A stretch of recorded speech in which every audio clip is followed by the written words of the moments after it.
to some cool things. Let's talk, why are you wearing Iron Mountain Lanyard? Let's talk about that first.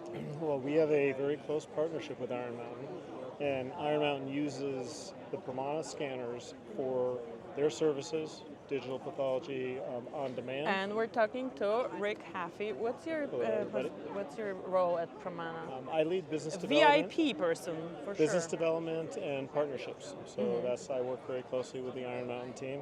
They're a great strategic partner, and we do high volume scanning where our clusters and high throughput systems will be in the Iron Mountain facilities. So any customers that are storing glass can then get scanned there on site and then get a digital image back. Amazing. Very cool. Pramana has some non-standard way of scanning. You can see it on the video here. And these are the clusters. They're from the future. They're robots that scan. Look at this.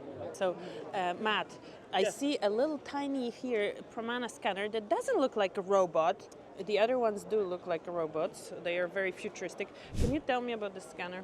Yeah, so you are right that it's not fed with a robotic arm like our high throughput scanners. But really that's where the differences end, right? The hardware and the software in this machine are identical to our high throughput systems. And so we're still trying to do two main things, right? Create that high quality image and minimize human intervention. So minimizing human intervention is blatantly apparent with the robotic fed system. But there's a lot that we're doing in terms of quality control, whether we're automating that or making it very simple for manual review, that you can do in both systems. So this is low throughput. Does that mean how many slides? This holds 4 slides. Okay. At this show, we kind of revealed a 2x3, so this holds also two 2x3 slides as well. Let me show that. So pretty excited about that as well. 2x3, fancy. Not everybody does that. Nope. So pretty excited to show that as well. But again, just while the image acquisition technology is the same, you have a bit more control here as well, right? Because I can see how we've started capturing different types of specimen. If I've missed something, or if I want to set a profile, especially for something like a cytospin where I only want the circle in the middle, I have a lot more control in terms of selecting the type of tissue or specimen that I want to capture. So acquisition and everything is the same, just a little bit more granular control. Something like this. Question is, so you guys have AI algorithms running on this, not just your own. Whose algorithms do you have there? Yeah, so in fact, it's really easy to get these on the system. We've got a Techcyte algorithm for pap smear. We've got Gestalt as well for mitosis detection. And the reason these are able to run in line is every scanner, I mentioned identical or similar hardware and software, whether it's a high throughput system or not, every one of our scanners has a separate compute system with a GPU. So there's a computer, guys. There's a full computer. Okay, there's a real computer there. This is actually what's powering the entire system, including how we can run those algorithms at the time we scan. Amazing. Thank you so much for showing.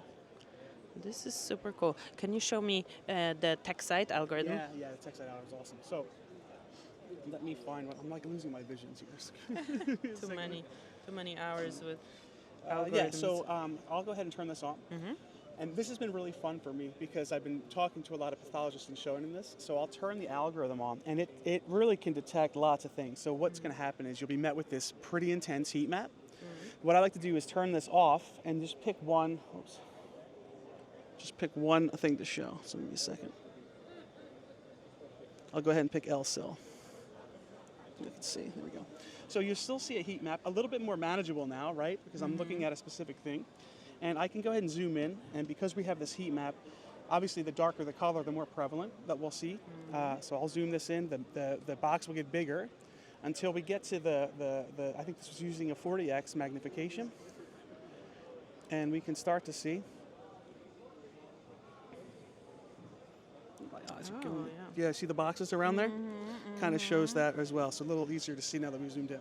Okay. So this was really fun because I was having a hard time seeing the lines. I told you my eyes were bothering me, and I was talking to a pathologist, and he saw it. I said, "Oh, you see the line?" He goes, "No, man, I'm a pathologist. I saw the cells." Exactly. They look at the cells. They actually found it before the box drew itself around. So it was really fun to watch the algorithm get validated in real time, by a bunch of pathologists. Pretty neat.